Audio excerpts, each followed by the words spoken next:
Permaneço com todos vocês. Agora melhorou o som, né? Com o som de voz AM, né? Então vamos começar de novo. Boa noite a todos. A todos vocês que estão em casa nos acompanhando, que a graça e a paz do nosso Senhor Jesus Cristo permaneça com todos nós, com todos vocês e com cada família por vocês representados. Nós temos sempre o privilégio de estarmos juntos para nos colocar na presença de Deus, buscando compreensão da palavra e crescimento da palavra de Deus, que é o nosso tema de hoje, é aquilo que nós vamos tratar no dia de hoje. Então vamos orar, vamos falar com Deus, né? Aqueles que puderem, vamos colocar de joelhos, vamos falar com Deus. Senhor nosso Deus e Pai, nós te agradecemos por estarmos reunidos na tua casa, casa de oração. Te agradecemos pelas bênçãos, pelos cuidados, pela maneira que o Senhor tem cuidado de nós e dirigido pelo Espírito Santo, segundo a sua vontade, que é sempre boa, agradável e perfeita. Amém. Colocamos nossas vidas em tuas mãos, pedimos que o Senhor fale conosco além das nossas palavras humanas e que possamos praticar a tua palavra todos os dias. Em nome de Jesus. Amém. Amém.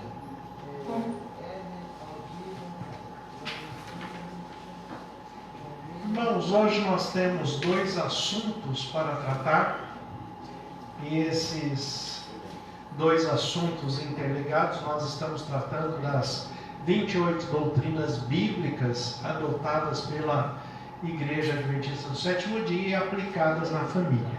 São 28 doutrinas bíblicas, né? Então, as doutrinas bíblicas não dependem da expressão religiosa nem da denominação de que cada um é vinculado.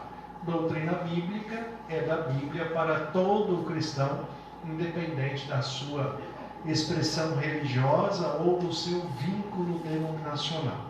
Então nós vamos estar usando vários textos da Bíblia para tratar desses 2 assuntos: o assunto da lei de Deus, e o sábado, que também faz parte deste contexto. E muitas pessoas têm dúvidas, outros têm certeza do sim, outros têm certeza do não, mas o fato é como olhar para estas perspectivas biblicamente. Durante a nossa reflexão, durante o nosso estudo da mensagem da Palavra de Deus, os nossos irmãos que estão aqui já receberam os seus papeizinhos para expressarem os seus motivos de oração, e os irmãos e irmãs que estão em casa também podem fazê-lo. Hoje a irmã não está comigo aqui, mas a irmã Alessandra está acompanhando e vai anotar da mesma forma esta questão, dos pedidos de oração. Aqueles que gostariam de expressar os seus motivos de oração podem fazê-lo.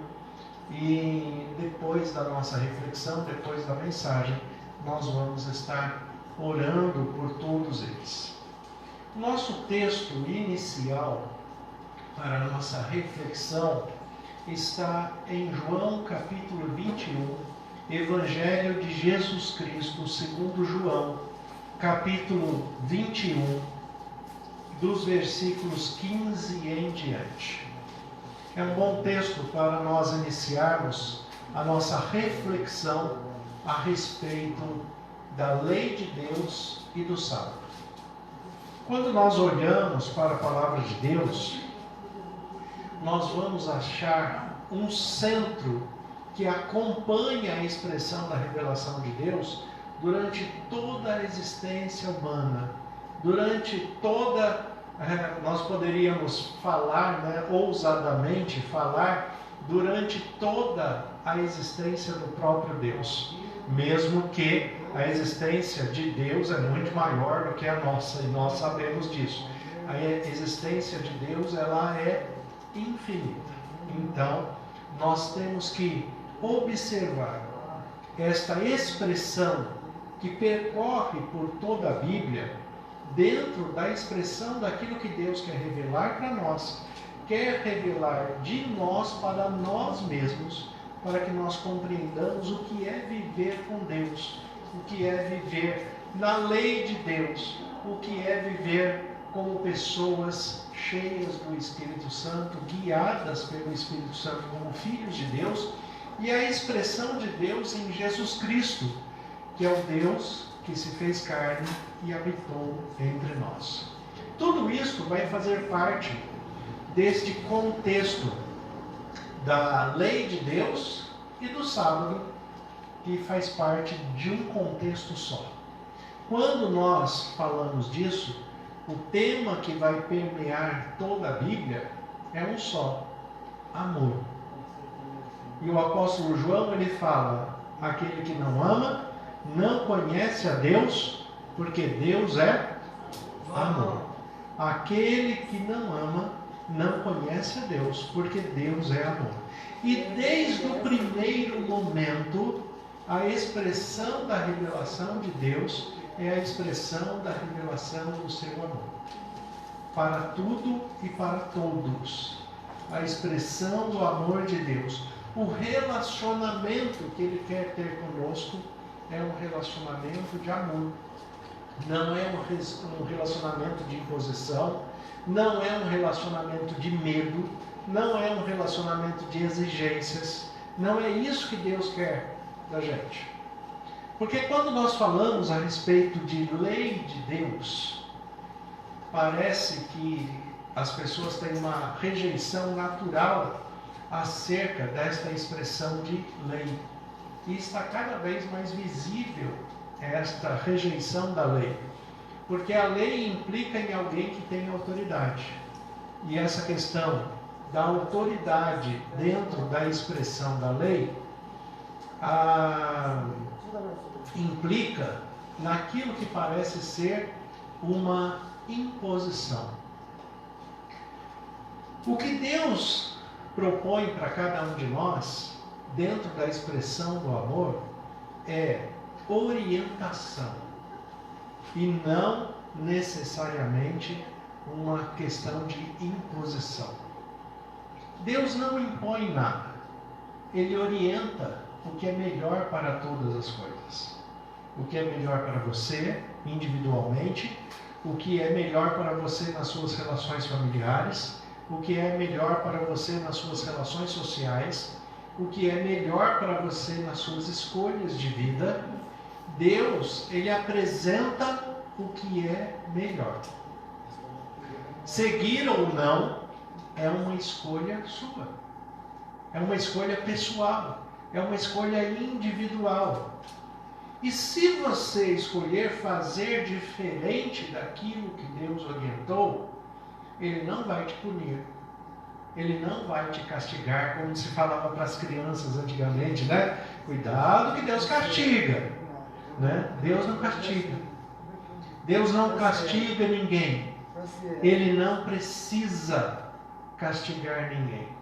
Porque o ser humano já se castiga o suficiente em todas as coisas.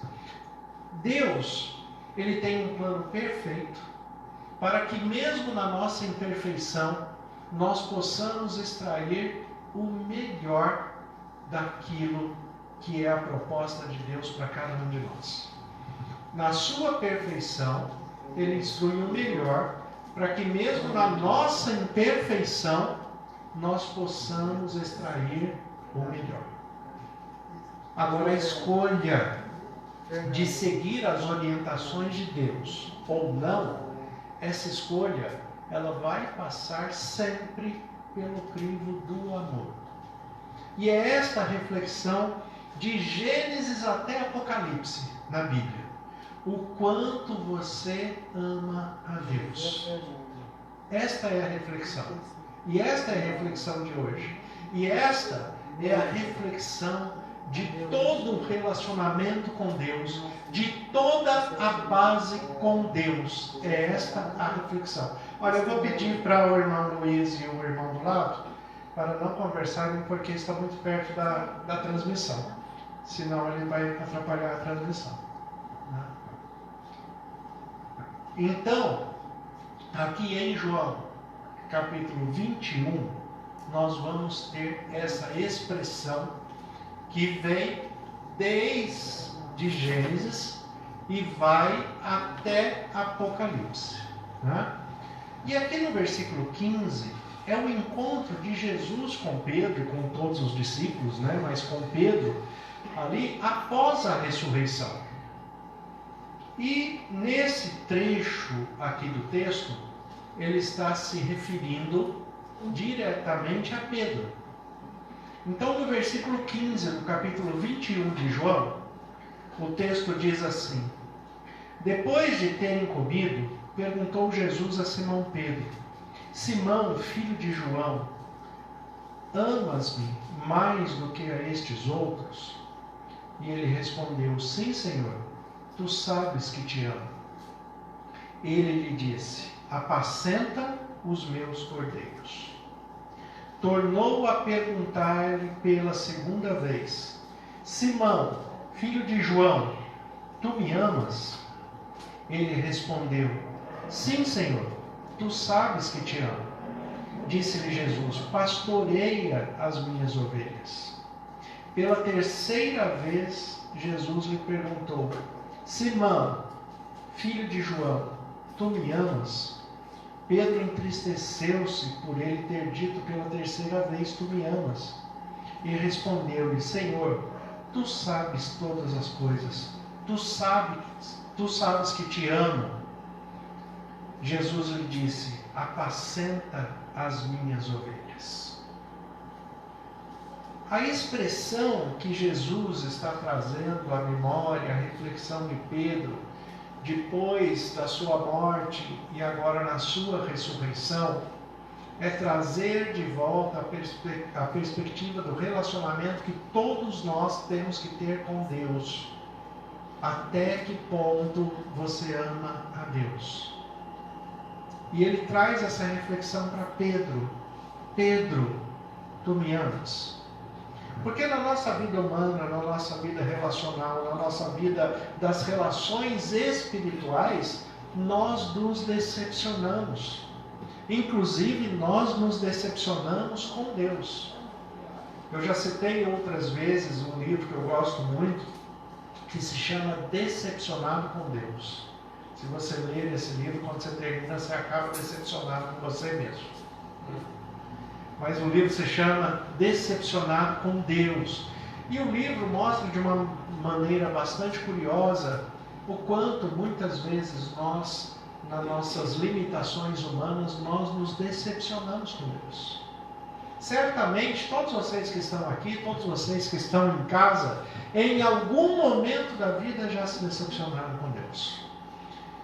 A decepção vem sempre em meio a uma expectativa que foi frustrada, que não aconteceu da maneira em que nós esperávamos. Depois, ao longo do tempo, nós vamos amadurecendo e vamos compreendendo que aquela era a melhor maneira de resolver aquela situação. Mas no momento em que acontece, nós, na nossa humanidade, nos decepcionamos com Deus. E Deus, Ele não quer que você mascare as suas emoções, os seus sentimentos. Ele quer que você seja verdadeiro diante dEle. Quando você estiver decepcionado com Ele, fala. Não tem problema nenhum. Quando você se sentir abandonado por Deus, fale. Jesus falou isso na cruz. Pai, por que me abandonaste? Por que me abandonaste? Ele se sentiu abandonado na sua humanidade, todo o pecado da humanidade colocado em cima dele naquele momento da cruz, no momento da sua crucificação, e ele faz esse questionamento: Pai, por que me abandonaste? A expressão aramaica que a Bíblia relata, Eli, Eli, lama sabachthani. Deus meu, por que me abandonaste? Por que me abandonaste? Muitas vezes na nossa vida, no nosso relacionamento com Deus, por mais que nós busquemos ser espirituais, por mais que nós desejamos aplicar na nossa vida o modelo de Cristo, o ser cristão, em algum momento nós nos decepcionamos com Deus. E esse encontro de Jesus com Pedro aqui em João 21 é um momento em que Pedro e os discípulos estão passando por um período desta decepção. A decepção de ver o seu Senhor, que eles tinham absoluta certeza que era o Messias, que era o Filho de Deus encarnado. O próprio Pedro declarou isso, falando para Jesus: Tu és o Messias, o Cristo, o Filho do Deus vivo. Pedro faz essa declaração. Mas quando Jesus morre, numa sexta-feira, às 3 da tarde, e aí ele fica o restante da sexta, o sábado e o domingo pela manhã, quando ele ressuscita. Então, esse período que é contado como 3 dias, é o tempo que ele demora para ressurgir. E durante esse período, muitos se decepcionaram. Os discípulos no caminho de Emaús, que vão andando cabisbaixo, tentando entender o que aconteceu, e Jesus se apresenta para ele, eles não reconhecem Jesus, e eles estão tristes, Jesus vai falando com eles, até eles compreenderem que é Jesus que está ali novamente. Renovando a esperança, renovando a fé, renovando e reconciliando o ser humano com Deus. Com os discípulos não é diferente. Se vocês olharem o início do capítulo 21, vocês vão ver que Pedro e os outros discípulos se decepcionaram e, como eram pescadores, voltaram a fazer o que sabiam fazer. Voltaram a pescar. E pescaram a noite inteira. E quando chegou pela manhã, Jesus se aproximou. Olha o versículo 4, capítulo 21, versículo 4 em diante. Mas ao clarear da madrugada, estava Jesus na praia. Todavia os discípulos não reconheceram que era ele. Perguntou-lhe Jesus: Filhos, tendes alguma coisa de comer? Responderam-lhe: Não. Então lhe disse: Lançai a rede à direita do barco e achareis. Assim fizeram, e já não podiam puxar a rede, tão grande era a quantidade de peixes. Aquele discípulo a quem Jesus amava disse a Pedro: É o Senhor. Simão Pedro, ouvindo que era o Senhor, cingiu-se com sua veste, porque havia se despido, e lançou-se ao mar. Olha que cena. Está lá. Voltaram a pescar. Pescaram a noite inteira. E não pescaram nada. E Jesus chega para provocar. Imagina a situação, né? Pedro ali pescando pelado. Né? Tinha tirado a roupa. Pescando pelado na praia. E chega Jesus e fala assim: E aí? Tem um peixinho aí? Eles falam: não pegamos nada. Deus fala: joga a rede para o outro lado. Vocês acham que eles já não tinham jogado essa rede para tudo que é lado? Para a direita, para a esquerda, para a frente, para trás. Né? Jogaram até para cima, para ver se pegava o peixe voador. Né? Jogaram para tudo que é lado. E nada de peixe. E Jesus fala: joga para a direita. Jogaram, pescaram. E quando pescaram, João, que é o discípulo a quem Jesus amava, essa expressão do grego é bastante interessante. Quando fala de João, João fala de si mesmo como discípulo amado. Mas a expressão do grego é o discípulo que mais precisava de amor. Não é que Jesus tinha João em destaque, amava mais a João do que aos outros, não era isso. É que João era um discípulo que precisava mais de atenção, ele precisava mais de amor, ele era mais jovem, ele tinha mais questões da sua juventude, ele precisava de uma atenção diferenciada. E João, quando olha essa cena, vira para Pedro e fala: Pedro, é o Senhor. Ele provavelmente lembrou da multiplicação dos peixes que por 2 vezes Jesus fez. E agora não cabia peixe na rede. E João falou: Pedro, é o Senhor.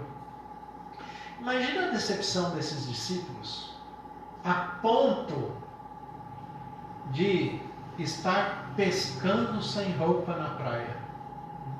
Estava largado, não estava ligando mais para nada.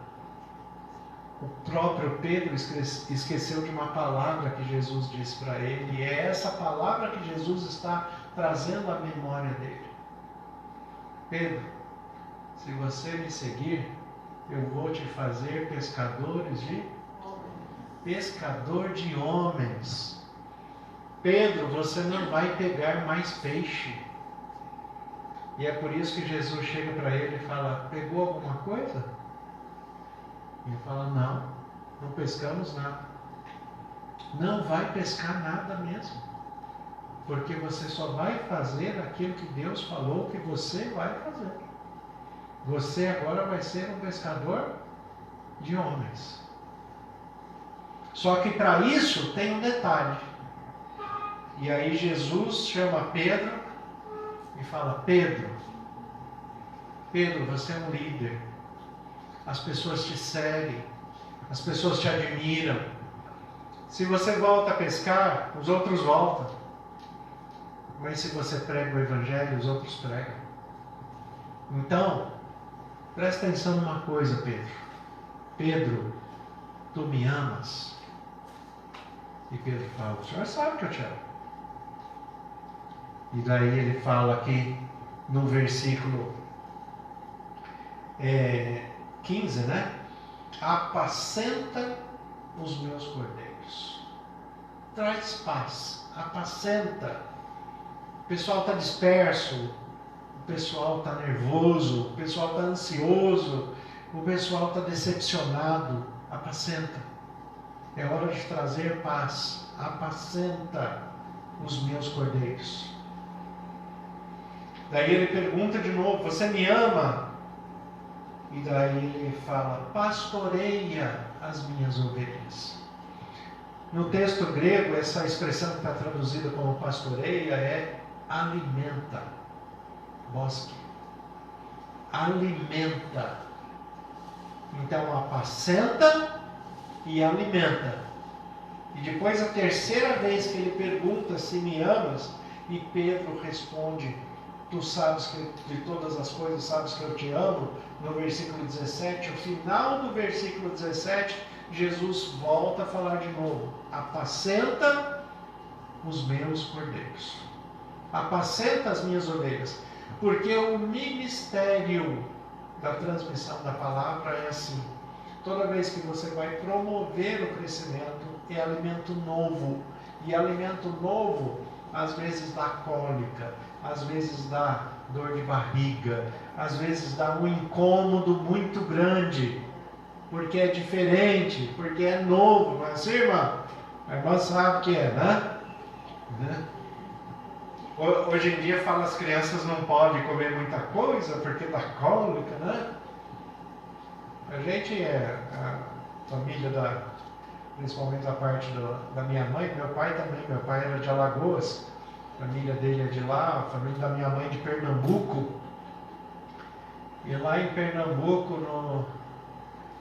no primeiro mês de nascimento, a criança já está comendo banana amassada com mel, que fala que não pode dar para criança, né? Mel. Mas ela já está comendo banana amassada com mel e caldo do feijão amassado na farinha de mandioca. E daí é cólica, é choro, né? É incômodo. Mas daí tem que fazer o quê? Apacentar.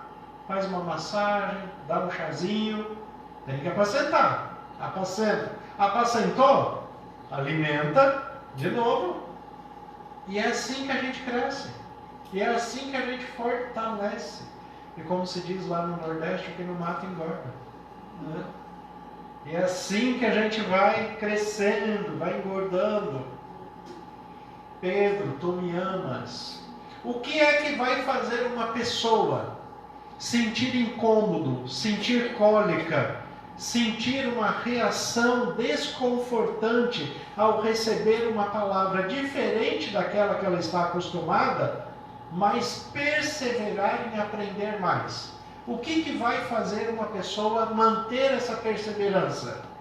É o amor que ela vai ter por Deus ou não. É o amor que ela tem por Cristo ou não.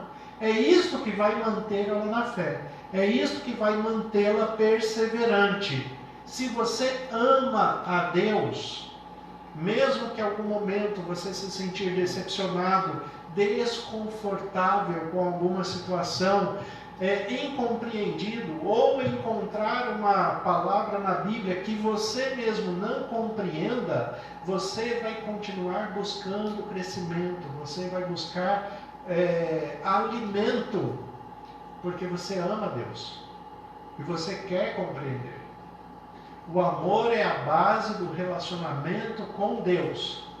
Então, o que Jesus está mostrando através desse diálogo com Pedro e também como exemplo para todos os discípulos ali, todos nós que somos discípulos hoje, é Até que ponto você me ama? Se você me ama, você vai entender o que é a lei de Deus e o que é o sábado. Se você me ama, você vai entender o que é lei e o que é sábado. Volte um pouquinho aí no Evangelho e vai em Lucas, capítulo 16. Lucas, capítulo 16.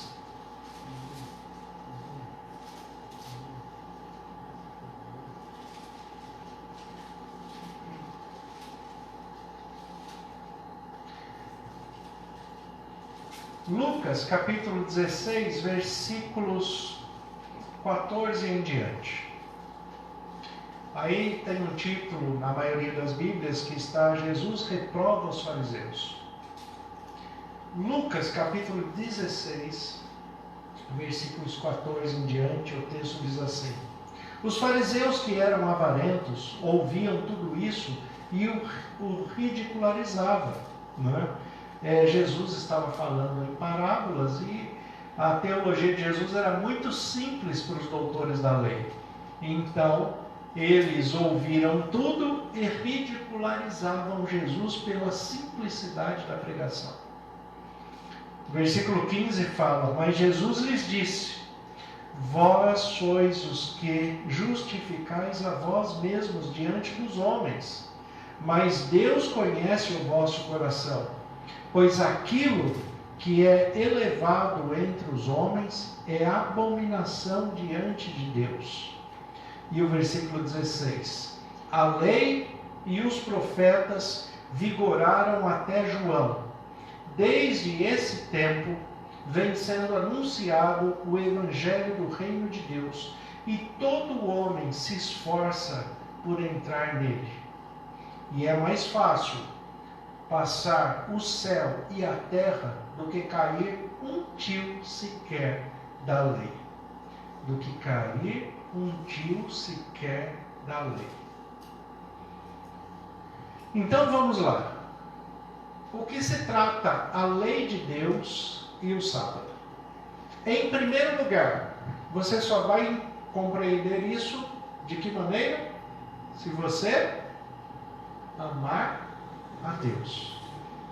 Se você não amar a Deus, você não vai compreender isto nunca.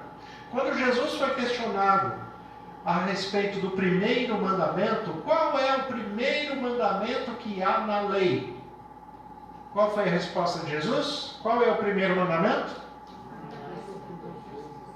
Amarás o Senhor teu Deus de todo o teu coração, de toda a tua alma e com todas as tuas forças. Isto está em Deuteronômio, capítulo 6, versículo 5. Não está em Êxodo 20, nem em Deuteronômio 5, que são os textos onde estão os 10 mandamentos. Ele está em Deuteronômio, capítulo 6, versículo 5. Esse é o primeiro mandamento. Amar o Senhor teu Deus de todo o teu coração, de toda a tua alma e com todas as tuas forças. E Jesus ainda completa. O segundo mandamento é? Qual é? Amar ao próximo como a ti mesmo. Aonde está esse mandamento? Levítico, capítulo 19. Não te vingarás a ti mesmo, mas amarás ao teu próximo como a ti mesmo. Nenhum dos dois textos estão em Êxodo 20. Não faz parte dos 10 mandamentos. Apesar de que a essência faça, mas o mandamento em si não. Por quê? Porque quando Jesus fala aqui no versículo 16 de Lucas 16, a lei e os profetas vigoraram até João, e na tradução, na maioria das traduções estão assim a gente já vai entender isso aqui, né? Primeira coisa que nós temos que entender, o que significa a expressão lei e profetas, que Jesus está falando aqui. A lei e os profetas, né? A Bíblia é dividida em 3 partes na expressão hebraica. Você tem o que nós chamamos de Pentateuco, né? Que é a Torá, né? Que são os ensinos em forma de lei. Você tem os profetas, que são os Navim, e vocês têm os salmos, que são os Tehilins, né? Essa junção das primeiras iniciais formam a expressão hebraica Tanakh. Tanakh é a Torá, os Tehilins e os Navim, né? A lei e os profetas. Lei e profetas é uma expressão teológica para eles, no tempo deles, que quer dizer Bíblia. Só isso. Bíblia. Lei não está se referindo aos 10 mandamentos. Porque a lei de Deus não se resume aos 10 mandamentos. Os 10 mandamentos é que é um resumo da lei de Deus. É o contrário. É um resumo do caráter de Deus. É um resumo da expressão de Deus. E é algo tão importante que Deus escreveu de próprio punho em pedra para fixar os 2 símbolos máximos de Israel. Tudo que você escreve em pedra é eterno. E escrever de próprio punho é de extrema importância, porque a letra cursiva, escrever de próprio punho, você consegue transmitir a impressão do seu caráter e personalidade na sua escrita. Você tem especialistas gráficos que analisam a sua letra e pela sua escrita ele consegue traçar um perfil do seu caráter e da sua personalidade. Pela sua letra cursiva, pela sua letra de mão, como a gente fala. A expressão bíblica fala que Deus escreveu com o seu próprio dedo. É uma expressão bíblica, é a mesma expressão que nós usamos hoje, escreveu à mão, escreveu de próprio punho. Escrever de próprio punho é porque é extremamente importante, porque ele quer imprimir o seu caráter e a sua personalidade. Mas ali não está tudo, ali é um resumo. Ali é o mínimo. Lembra que a expressão do 10, inclusive no dízimo, 10 é o mínimo. Então, 10 mandamentos por quê? Porque aquilo é o mínimo que alguém tem que cumprir para se relacionar com Deus. Mas até dentro do mínimo, o primeiro mandamento qual é? Eu sou o Senhor teu Deus que te tirei da terra do Egito, da casa da servidão. Amarás, pois, o Senhor teu Deus. Né? Ele começa com amor. Por quê? Tudo depende, todos os outros vão depender se você ama a Deus ou não.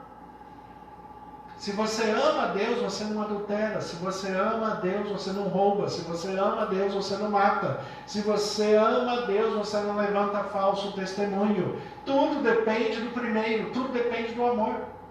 Então a gente volta na mesma base. Até que ponto você ama a Deus? Agora, que a gente já compreendeu o que significa lei e profetas, então lei e profeta significa Bíblia, que hoje vai de Gênesis a Apocalipse. Então, lei e profeta. Só que tem um detalhe nesse texto aqui, ó. A lei e os profetas vigoraram até João. Essa tradução não dá a entender que a lei foi abolida, extinta. Se vigorou até João, de João para frente não precisa mais. Não é? É essa a ideia que traduz. Alguém tem uma Bíblia na versão NVI? Tem? Pode ler, por favor, Alessandro. Lê aqui no microfone, senão o pessoal de casa não escuta.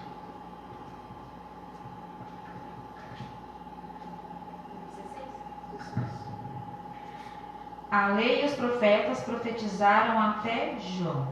Desse tempo em diante estão sendo pregadas as boas novas do reino de Deus e todos tentam forçar sua entrada nele. Perceberam a diferença?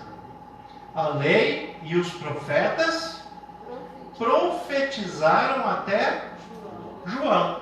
É diferente o verbo profetizar e o verbo vigorar? É muito diferente. Por quê? Porque, infelizmente, na nossa tradução bíblica, teve a influência humana que, na sua maldade tendenciosa, traduziu alguns textos com uma influência negativa para falar que o Antigo Testamento estava nulo. Então, essa tradução não é que ela foi feita errada, ela foi feita propositalmente errada para dar a ideia de que a lei tinha sido abolida. Então, eles traduziram dessa maneira: a lei e os profetas vigoraram até João. Agora, sabe o que é mais interessante? É que no texto grego não existe nem o verbo vigorar e nem o verbo profetizar. Não existe nenhum nem outro. Esse verbo profetizar que a NVI colocou, ela vem do texto de Mateus, em que o contexto de Mateus fala que a lei e os profetas profetizaram até João. Então, usando o contexto de Mateus, o tradutor da NVI pegou o verbo de Mateus e colocou em Lucas, já que o texto grego de Lucas não tem verbo. Então, ele pegou a ideia dentro do mesmo contexto e colocou para o texto de Lucas. A lei e os profetas profetizaram até João. Agora, se você tirar o verbo, olha como é que fica o texto. Vamos ler sem o verbo vigorar e sem o verbo profetizar. Na nossa versão mesmo, olha como é que vai ficar isso. A lei e os profetas até João, desde esse tempo vem sendo anunciado o evangelho do reino de Deus, e todo homem se esforça para entrar nele. Não fica melhor sem o verbo? Não fica mais compreensível? A lei e os profetas até João, desde esse tempo, vem sendo anunciado o evangelho do reino de Deus. A questão é, o que Lucas está escrevendo? O que está no texto grego? É que até João veio sendo anunciado o evangelho do reino de Deus. Por que até João? Quem era o autor principal do evangelho até João? Quem era? Quem era o centro da mensagem dos profetas? Quem era o centro da mensagem de João? Jesus.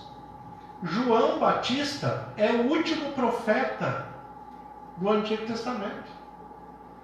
Então, a lei e os profetas profetizaram até João. Por que eles profetizaram até João? Porque Jesus nasceu. Profetizaram até João porque em João a profecia se cumpriu. Qual profecia? Que o Messias viria, que o Messias nasceria em Belém, que o Messias nasceria de uma virgem, que o Messias iria ser julgado, morto, crucificado entre dois ladrões, iria ressuscitar ao terceiro dia. Jesus cumpriu todas as profecias. Então a lei e os profetas profetizaram até João acerca de Jesus. Dali para frente, ninguém precisou mais profetizar sobre Jesus, porque tudo se cumpriu. E aí Jesus na cruz, ele dá um brado, que no texto grego destaca o que ele gritou ali na cruz em grego, tetelestai, que quer dizer, está consumado. O que está consumado? O plano da salvação. O plano da salvação está consumado. De que maneira? Tudo o que profetizaram ao meu respeito se cumpriu. Tetelestai, está consumado. Tudo se cumpriu. O pecado acabou? Não. Não. A morte acabou? Não. Não. Mas Jesus venceu o pecado? Venceu? Venceu a morte? Venceu. E por que nós continuamos pecando? E por que nós continuamos morrendo? Porque não está tudo terminado. Não está tudo consumado. O que foi consumado é o que se profetizou a respeito de Jesus. É isso que foi consumado. Mas tudo ainda só vai terminar quando Jesus voltar. Então, no Antigo Testamento, nós estávamos livres da culpa do pecado. Hoje nós estamos livres do poder do pecado. E quando Jesus voltar, nós estaremos livres do pecado. Definitivamente. Daí não vai haver mais morte, nem pranto, nem dor, porque as primeiras coisas se passaram. Então a lei e os profetas profetizaram até João. A Bíblia, de Gênesis até João Batista, né? Até o início dos evangelhos, aqui do Evangelho de Jesus Cristo. Então, de Gênesis, vamos pegar a sequência da nossa Bíblia, de Gênesis até Malaquias, e depois a transição agora do Novo Testamento, onde entra João Batista. Então, de Gênesis até os evangelhos, a Bíblia profetizou até João. Em João, Jesus nasceu, fixou o seu ministério e cumpriu toda a lei. Então, tudo que foi profetizado, ele cumpriu. Dali para frente, agora, nós temos uma outra realidade. Aquilo que era físico se tornou espiritual. É por isso que a gente, no Antigo Testamento, você tinha sacrifício de animais. No Novo Testamento, você tem o sacrifício de Cristo. Aquilo que era físico se tornou espiritual. Nós não sacrificamos mais animais, mas nós precisamos confessar o nosso pecado, para que Jesus, no santuário celestial, sendo fiel e justo, perdoe os nossos pecados e nos purifique de toda injustiça. Então o processo continua, mas o processo continua de modo espiritual. Hoje eu não acendo incenso no Santo dos Santos, porque o Santo dos Santos hoje é dentro de mim. Jesus habita em mim, Deus habita em mim pelo Espírito Santo. E o incenso que tem que estar aceso dentro de mim é o próprio Espírito, que sonda a minha mente e os corações e leva o que eu tenho de mais íntimo diante do trono da graça de Deus. Então agora tudo passou a ser espiritual. Aquilo que era físico passou a ser espiritual, mas não foi anulado. Por que não foi anulado? Olha o versículo 17. É mais fácil passar o céu e a terra do que cair um tio sequer da lei. E o que é lei? A Bíblia. Bíblia. Então é mais fácil acabar o céu e a terra do que acabar com a Bíblia. É isso que o texto está falando. E tem gente que ainda quer lutar contra a Bíblia. É mais fácil acabar o céu e a terra do que acabar com a Bíblia. Isso aqui é uma espada. É, a Bíblia é uma espada. É isso mesmo. E é mais fácil acabar com a Terra, com o planeta Terra e com o universo do que tirar a Bíblia. Porque a Bíblia é a palavra de Deus. Essa não acaba nunca. Essa não tem como acabar. E a Terra, se for destruída, o que Deus faz? Vai fazer um novo céu e uma nova terra. Faz tudo novo. Mas a palavra dele ninguém mexe. A palavra dele ninguém tira.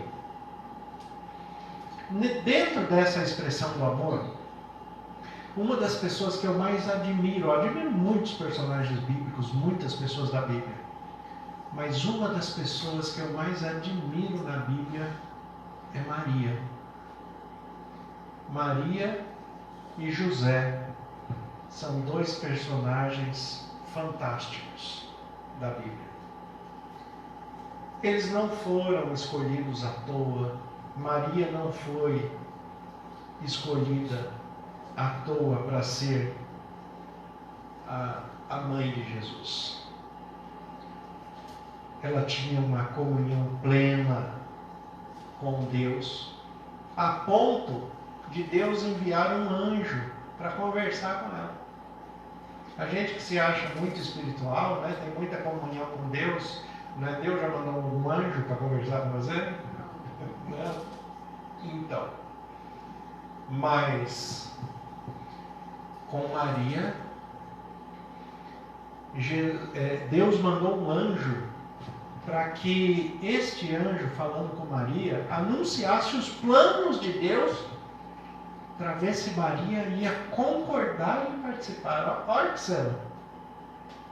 E se Maria não concordasse, falar, não quero. Ele iria respeitar. E ia levantar outra pessoa. Mas ele sabia que Maria ia concordar. E ele via o anjo para conversar com Maria. E Maria não vai aceitando assim, olha que legal, tem um anjo no meu quarto falando comigo, eu vou aceitar tudo. Ela não aceita não. Quando o anjo fala, Maria, você vai ficar grávida, ela vira para o anjo e fala, que negócio é esse? Não conheço homem nenhum. Não. Como é que eu vou ficar grávida? Não, Maria, não é assim, é que Deus vai mandar o Espírito Santo sobre você. De que jeito? Como é que vai acontecer isso? Maria não aceita as coisas de qualquer maneira, porque a sua integridade não permite. Tudo tem que ser explicado, tudo tem que ser racionalizado, tudo tem que ser bem pensado, bem explicado, como dizia um personagem antigo da televisão, nos seus mínimos detalhes. Né? Para que ela compreenda o que está acontecendo, e ela compreendeu. E ela fala para o anjo, eis aqui a serva do Senhor, cumpra-se em mim a sua vontade. Ela aceitou, depois de compreender tudo, ela aceitou. Mas ela foi escolhida pela sua postura de integridade, pela sua postura de fé, e acima de tudo, pela sua postura de amor a Deus. Sem isso, nada aconteceria. Lucas capítulo 23, pode abrir aí. É o momento da morte de Jesus. E como eu já disse hoje aqui para vocês, e a Bíblia relata isso, Jesus morre numa sexta-feira, às 3 horas da tarde, a hora nona. Às 3 horas da tarde. E o seu corpo é retirado da cruz por um homem chamado José, da cidade de Arimateia, né? Então conhecido como José de Arimateia. Tem gente que acha que Arimateia é sobrenome dele, né? Mas é a cidade. Lucas capítulo 23, versículo 50. Olha o que o texto diz aí. Vamos pegar o 44 para a gente ter um contexto melhor. Lucas 23, 44. Já era quase a hora sexta, e escureceu-se o sol. Houve trevas sobre toda a terra, até a hora nona. E rasgou-se pelo meio o véu do santuário. Então Jesus clamou em alta voz, Pai, nas tuas mãos entrego o meu espírito. E dito isto, expirou. Vendo o centurião o que tinha acontecido, deu glória a Deus, dizendo, verdadeiramente este homem era justo. E todas as multidões reunidas para este espetáculo, vendo o que havia acontecido, retiraram-se a lamentar, batendo nos peitos. Entretanto, todos os conhecidos de Jesus e as mulheres que o tinham seguido desde a Galiléia permaneceram a contemplar de longe estas coisas. As mulheres estavam ali, e entre essas mulheres estava quem? Maria. Maria estava tão próximo da cruz, juntamente com João, o apóstolo João, que Jesus olha para Maria, olha nos olhos de Maria, que está junto com João, o rapazinho mais novo, adolescente, e ele fala assim: mulher, eis aí o teu filho. Filho, eis aí a tua mãe. O que Jesus está falando é: daqui para frente, vocês vão cuidar um do outro. João, cuida da minha mãe para mim. Cuide de Maria.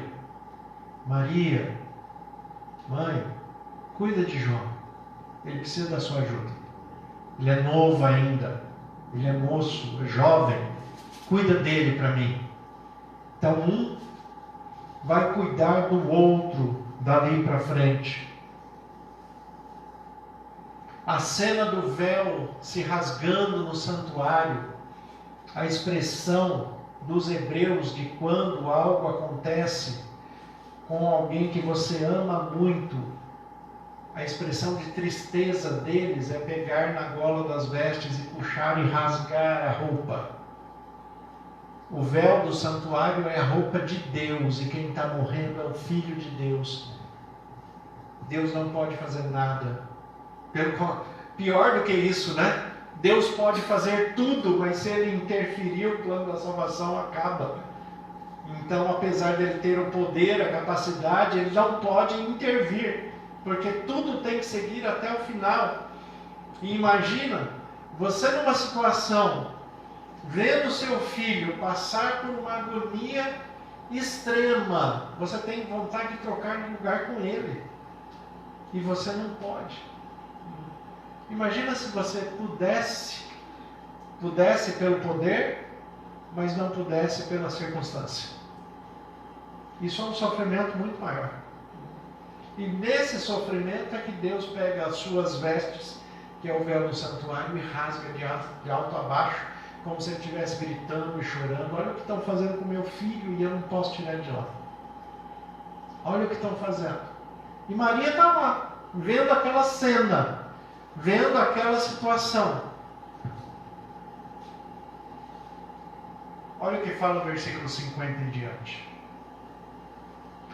E eis que certo homem chamado José, membro do Sinédrio, homem bom e justo, que não tinha concordado com o desígnio e a ação dos outros, natural de Arimateia, cidade dos judeus, e que esperava o reino de Deus, tendo procurado Pilatos, pediu-lhe o corpo de Jesus, e tirando-o do madeiro, envolveu-o num lençol de linho, e depositou-o num túmulo aberto em rocha, onde ainda ninguém havia sido sepultado. Era o dia da preparação. Que dia que é o dia da preparação? Sexta-feira. Sexta-feira. Dia da preparação. E começava o sábado. Olha o que aconteceu aqui. As mulheres que tinham vindo da Galileia com Jesus, seguindo, viram o túmulo e como o corpo fora depositado ali. Então se retiraram para preparar os aromas e os bálsamos. Olha, as mulheres viram onde José de Arimateia colocou o corpo de Jesus e saíram correndo para preparar os aromas e os bálsamos, que era para embalsamar o corpo de Jesus. Só que estava se aproximando o sábado. E Maria junto ali no meio. E olha o que aconteceu no final do versículo 56. E no sábado, fizeram o quê? Descansaram segundo o mandamento. Qualquer outra pessoa no lugar de Maria, e no lugar dessas mulheres que estavam acompanhando, mas principalmente de Maria, teria falado: Deus vai me entender. Eu vou lá embalsamar meu filho. É sábado, mas eu vou lá. Dessa vez eu vou transgredir o sábado. Desta vez eu vou violar o sábado.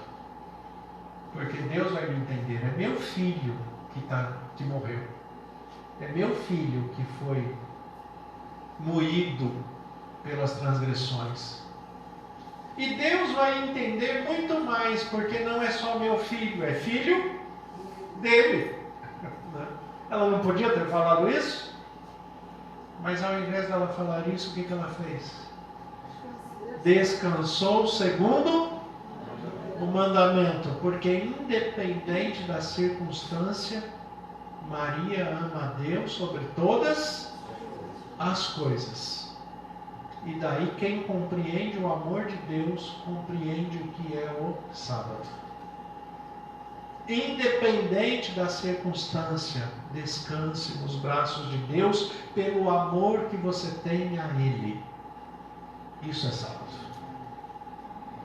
Descanse em Deus, deixa Deus te abraçar, deixa Deus cuidar de você, deixa Deus te consolar, deixa Deus te fortalecer, deixa Deus te guiar, independente de qualquer situação, descanse em Deus.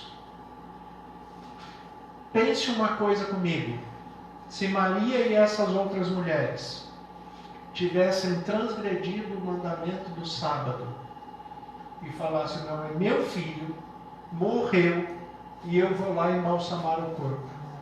Que corpo que Maria ia pegar na mão? Como é que estava esse corpo? Moído, como fala Isaías. Moído pelas nossas transgressões.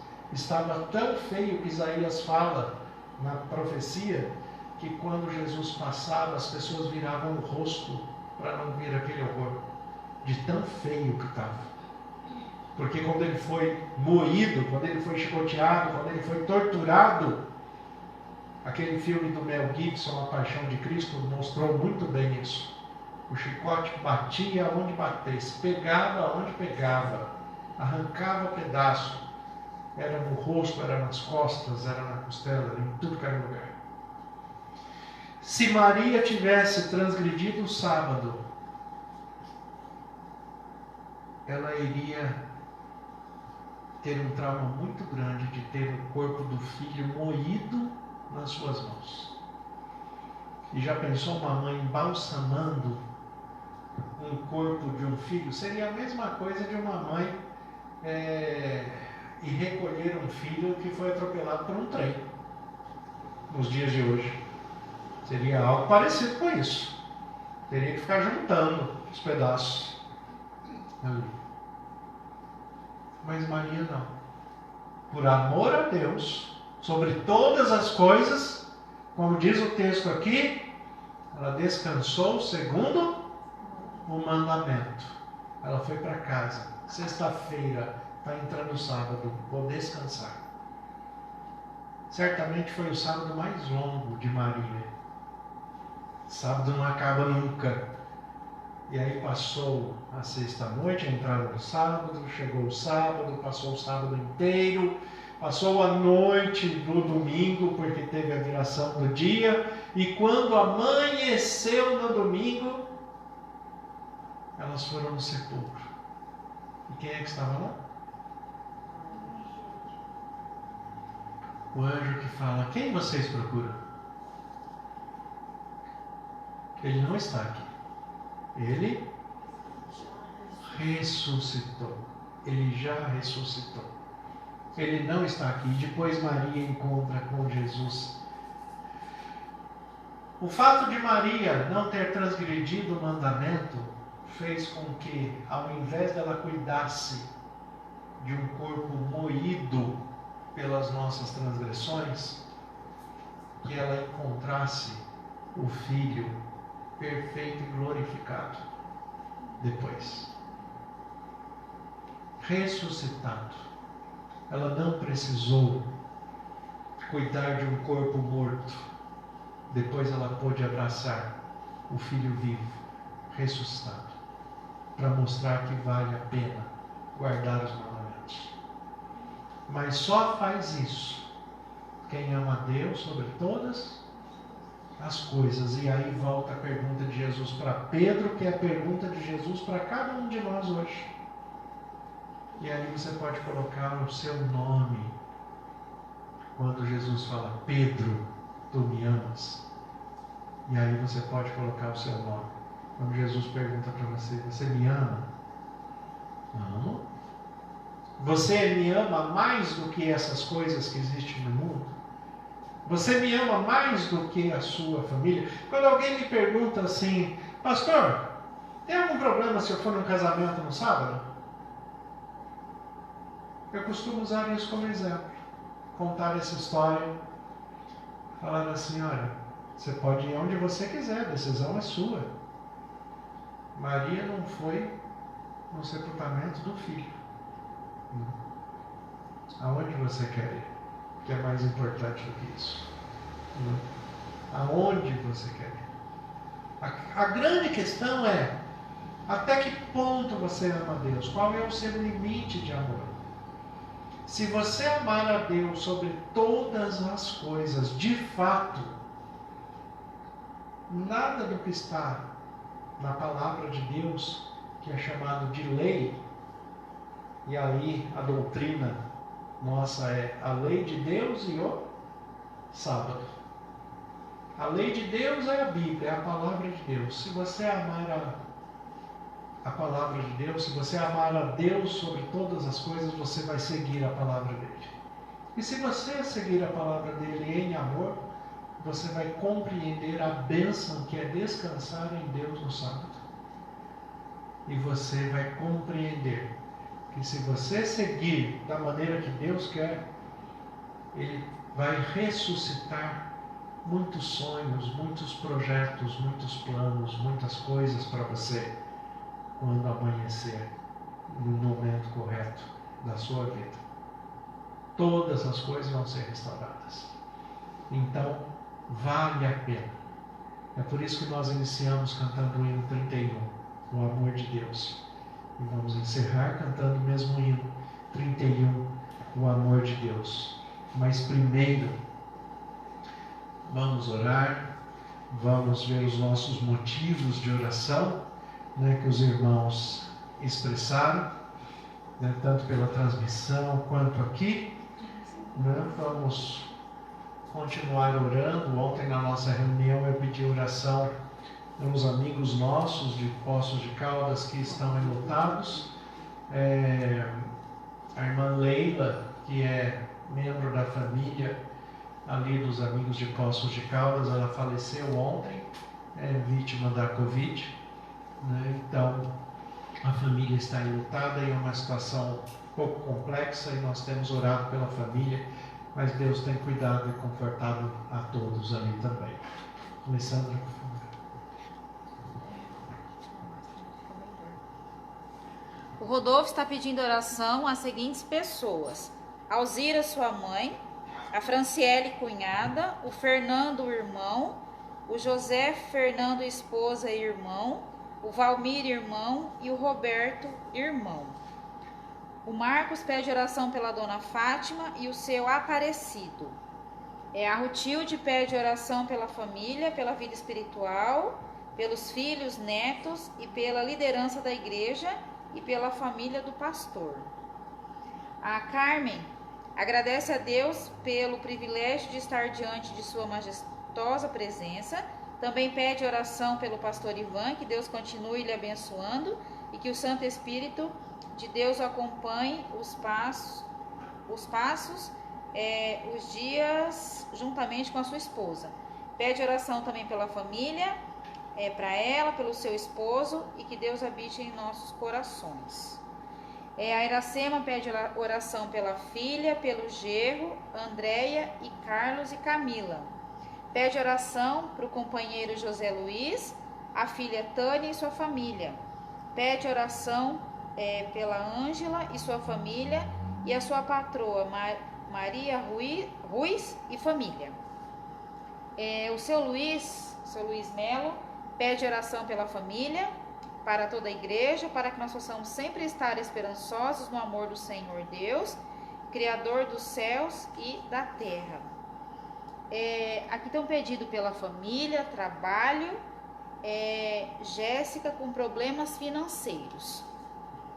A Maria José pede oração porque ela vai fazer uma perícia dia 28, pelo marido que está em viagem, pelo seu vizinho e por toda a sua família em Cristo. A Jo pede oração por João e Valdir e Honório, que estão interessados na mensagem. E a Nilza pede oração pela saúde, pede oração pela família, pela Daiane e o Jonatas. Nilza e Leonardo, e pede oração também pelo Leonardo, a sua vida espiritual e família, e agradece porque Deus cuidou de todos nesta pandemia. E pela transmissão não tem nenhum pedido.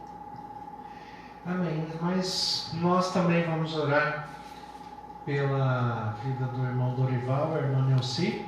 Estão completando 48 anos de casamento hoje, né? 48 anos de casamento é expressão de amor e perseverança, né? De fato, que Deus continue abençoando ao casal de uma maneira bastante especial, né? Um casal muito querido de toda a nossa igreja aqui do distrito de Dracena, são membros da igreja central de Dracena. Então, que Deus continue fortalecendo, abençoando e que pelo menos venha a dobrar esses 48 anos de matrimônio, né? Que venham mais 48, mas acredito que Jesus vai chegar antes, né? Vamos ficar em pé, vamos orar, vamos falar com Deus. Senhor nosso Deus e Pai, nós te agradecemos pelas tuas bênçãos, pelos cuidados e pelo privilégio que temos de expressarmos todos esses pedidos dos nossos irmãos e irmãs com a certeza que o Senhor tem ouvido e tem respondido pelo teu poder, segundo a tua graça e misericórdia, colocando as mãos sobre cada um desses pedidos para que eles sejam realizados segundo a tua vontade, que é boa, agradável e perfeita. Pai, que o Senhor esteja amparando os nossos irmãos com problemas de saúde, com problemas financeiros, que o Senhor conceda da tua paz e que eles descansem no Senhor com a certeza que o Senhor tem cuidado de todas as coisas. Mas que nós procuremos nos manter dentro da tua palavra, que nós procuremos colocar em prática o descanso que o Senhor propõe para nós a cada semana, a renovação da aliança no 7º dia, no sábado, que nós possamos expressar acima de tudo que amamos ao Senhor sobre todas as coisas. Amém.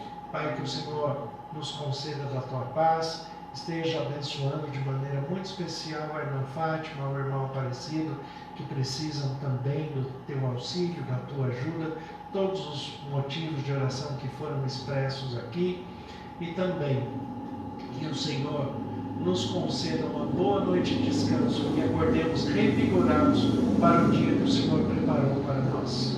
Que o Senhor nos leve em paz para os nossos lares, que possamos descansar em Ti, que o Teu amor infinito, que a graça salvadora e santificadora do nosso Senhor Jesus Cristo, a comunhão e as consolações do Espírito Santo esteja sobre cada irmão, sobre cada irmã aqui presente, os que nos acompanham pela transmissão e sobre toda a Tua igreja espalhada na terra. Nós Te agradecemos e oramos em nome de Jesus. Amém. Amém.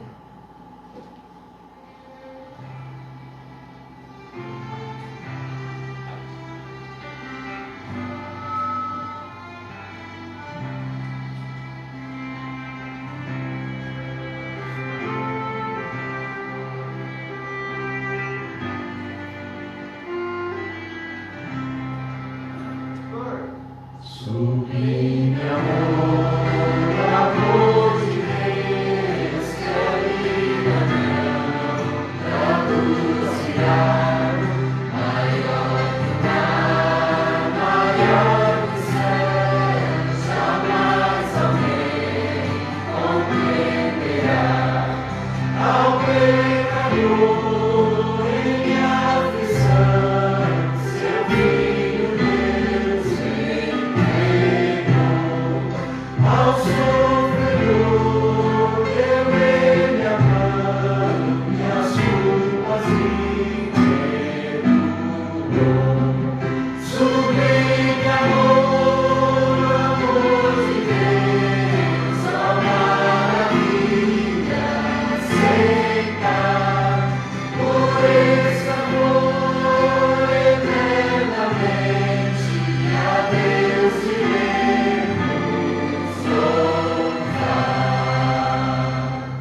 Então